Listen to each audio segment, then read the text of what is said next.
আজ আমরা শিখতে চলেছি জন আন্দোলন পোর্টালে ছবি আপলোড করার পরে সেটা আদৌ জন আন্দোলন পোর্টালে আপলোড হয়েছে কি না সেটা কিভাবে বুঝবো।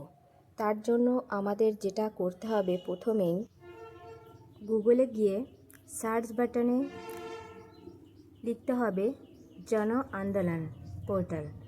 জন আন্দোলন পোর্টাল লেখার পরে সার্চ বাটনে সার্চ করলেই এইরকম একটি উইন্ডো চলে আসবে,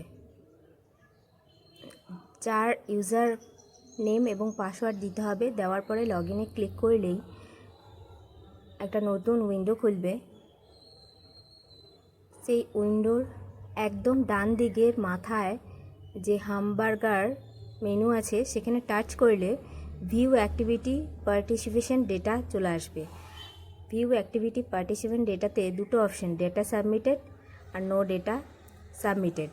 ডেটা সাবমিটেডে দেখা যাবে যাদের ডেটাগুলো সাবমিট করানো হয়েছে, কিন্তু নো ডেটা সাবমিটে যারা এখনও পর্যন্ত ডেটা সাবমিট করেনি তাদের নামগুলি, তাদের সেন্টার নামগুলি দেখা যাবে।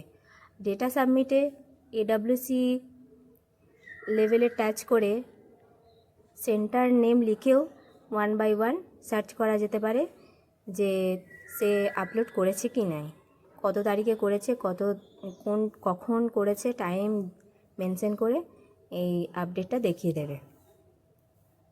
এইভাবে আমরা দেখতে পারবো কার ডেটা সাবমিট হয়েছে আর কার ডেটা সাবমিট হয়নি।